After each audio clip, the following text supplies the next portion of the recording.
Hello and welcome to our channel the complete funda समस्त को स्वागत करते आम चैनल को। देखो आपण मानकर school and mass education minister Nityanand गंडा चेतावनी सुधरी जाओ ना हेब एक्शन ताले कौन होती कौन पर माननीय गणशिक्षा मंत्री एमती गोटे आपर गोटे चेतावनी देते तो से विषय देखा। तो जोटा कि आपर जेहेतु स्कूल एंड मास एजुकेशन डिपार्टमेंटर मिनिस्टर जदि एभला कथा कहते ताले कोट ना गोटे भावर विषय तो क्या हम एमती एक्शन तो कौन आपंकर कथार कहुई से विषय देखिए। वीडियो को स्टार्ट करने पूर्व तो प्रथम समस्ते बहु मात्रा भिडियो शेयर करेंगे और चैनल को सब्सक्राइब करेंगे जहाँद्वारा कि प्रत्येक अपडेट प्रत्येक इनफर्मेशन आप आम चैनल मध्य खूब कम समय मध्य पाइपर। देखो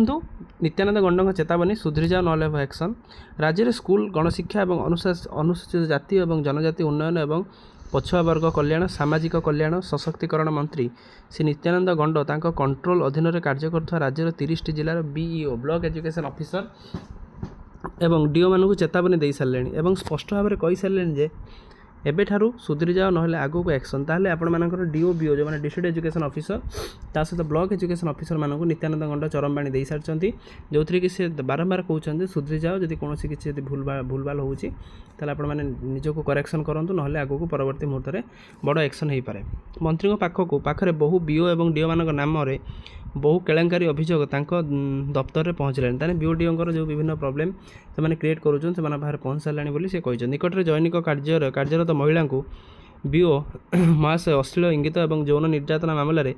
गिरफ हो जेल जा सारे। ता छड़ा बहु युव बीओ नाम अकुहा कथार अनेक अभियोग मंत्री दफ्तर में पहुँचलानी ताने बीओ मान एगेन्स्ट बहुत सारा अभियोग पहुँची सारे। शिक्षा ही पवित्र मंदिर मुखशाला तेणु छात्र छात्री छात्र और अभिभावक महल में शिक्षा महलर बदनामूलक चर्चा न हो गणशिक्षा विभाग प्रति जो मनोभाव मान मर्यादा रही से मंत्री अंटा सड़क कर निज गणशिक्षा विभाग तल ठार उपर स्तर पर्यंत समस्त ऑफिसर को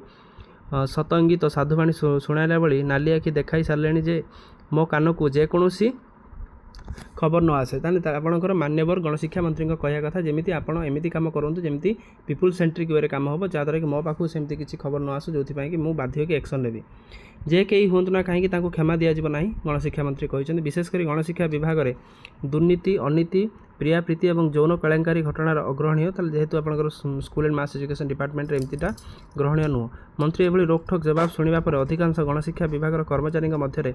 भाड़े पड़ानी ताले कोटना कोटी समस्त मन भर जो मैंने ब्राइब फ्राइब आपंकर जोटा नौ से मन भर कोटना कोटी जिनसा सृष्टि होती। शिक्षा व्यवस्था को मंत्री गुरुतर सह विचार करने सहित संस्कारमूलक प्रशासन पर अहर उद्यम निजे जारी रखिता बेले तल तलिया ऑफिसर केलेंकारी निश्चित लज्जाजनक ताल जो मैंने तले एमती कर जो कोटना कोटा लज्जाजनक। तेणु 30 जिला को वार्निंग सह मौखिक निर्देश दे श्रृंखला बजाय रखापी मंत्री एभली आह्वान निश्चित मात्रा भय सृष्टि करछि किंतु देखापी बाकी रहा केते दिन पर पारामीटर कार्य करें गणशिक्षा विभाग में केमिति कौन कार्य करुँच टीचर मैंने सहित आपंकर बीओ डीओ सबू जिनस देखार से केमी हो गणशिक्षा विभाग मंत्री जेहेतु ये कथा कहते परवर्ती मुहूर्त में आप समस्ते ठीक ठाक वे रुहतु ना परवर्ती मुहूर्त में एक्शन हो जाए बोली गणशिक्षा मंत्री यहाँ देते। तेणु समस्त चेतावनी नियंतु जेहेतु नित्यानंद गंड चेतावनी आसी तेणु टीचर मैंने मानने टे एक्टिवली रहा दरकार जिनस प्रति तेणु समस्ते टे सुधरिक रुहतु ना परवर्ती मुहूर्त में आपरे शोकज कि एक्शन कि जेकोसी जिनस हो पाए। तेणु ये जिनसा था तो समस्त टीचर मैंने देखिले तो बहु मात्रा वीडियो शेयर करेंगे चैनल को सब्सक्राइब करेंगे जहाँद्वारा कि वीडियो नेक्स्ट अपडेट आप पाखे पहुँच पार। थैंक यू देखा नेक्स्ट वीडियो।